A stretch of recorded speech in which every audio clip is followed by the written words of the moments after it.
Hey guys, it's me, Liv from Take Aim and Spades, and I'm bringing you the review, or my take, on Between the Devil and the Deep Blue Sea, which I read it pretty quick actually, in just a couple of days. So here it is. Well, I don't have the book with me because I lent it out to Panda Crisis, and hopefully she'll read it soonish so I can somewhere find a spot on it on my shelf. Bit packed. Okay, so here it is. I gave this book a 4-star rating.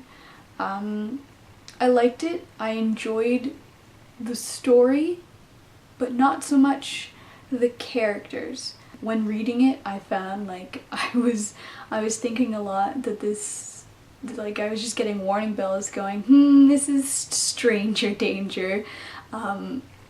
It's not as creepy as anyone would think or like it to be. I think it could have upped the creepiness a little bit more and been really astounding, but overall it was a likable story. Yeah, so getting into my reasons why. So first star. The characters, I found I didn't really like any of them.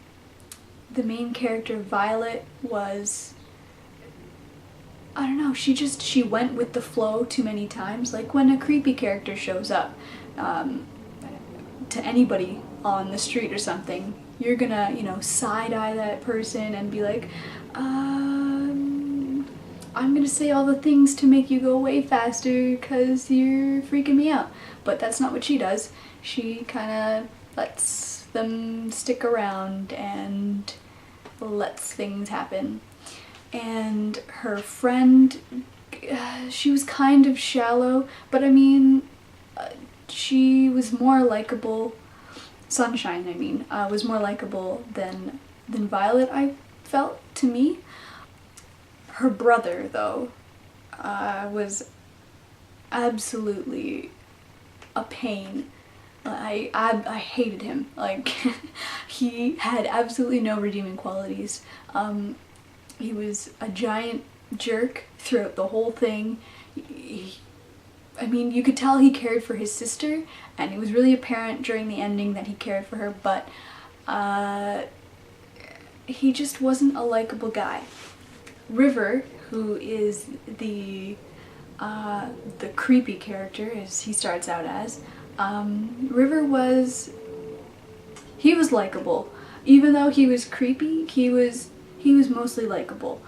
I mean, aside from the warning bells that it sometimes set off, I kind of liked to not like him, if that makes sense. I mean, I didn't love to hate him. He wasn't something I hated, but I liked to dislike him, kind of. But his brother was the only one that I liked once he showed up and throughout the rest of it. That would be Neely. I also found that none of the characters really developed. They were very static, aside from River. River was the only one who kind of grew as a character. Violet's brother stayed the asshole. Violet stayed her, I'm just gonna go with the flow. Nobody really changed and developed for better or worse. It was easy to follow though. It was a nice pace. It was quite an easy read. It wasn't overly difficult or didn't make me, sigh and close the book because I just couldn't take another page. There were no real slow parts, so it was an enjoyable read, and the plot was good. I liked the plot. It's really an original plot, I'd say. I've never actually read something quite like it, or with the plot twist that it gave, which I thoroughly enjoyed. It really picked up at the end of the book. I mean, it took a while for the book to pick up. It kind of stayed at a medium pace and then shot up and right down once the book ended. That I was iffy on because, I just kept waiting for something to happen, but when it did, it really got me. I really enjoyed the ending. Which brings me into the next part. I really enjoyed the ending. It was a good ending. Really open to obviously leave space for the next book in the series, which I think I will get just to see what happens and see the story to its end. So maybe look out for its sequels review coming soon once I finish all of these books on this shelf. Yeah, so that's really it. I mean, I would recommend it. If you want to buy it, go for it, if it's something that you think you would really like.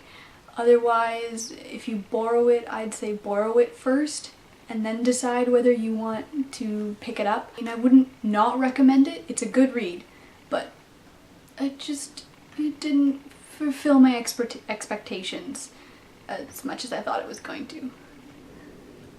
Yeah, so that was the Between the Devil and the Deep Blue Sea. It was good, I recommend it, but it's maybe not as good as you're gonna hope. Yeah. Okay, so I'm gonna go now. And this is me signing off. Liv from Take Aim and Spades. Don't forget to like, comment, subscribe. Leave any book recommendations down below. I'm open to pretty much anything. And yeah, that's about it. And stay tuned for the next video. So, bye guys!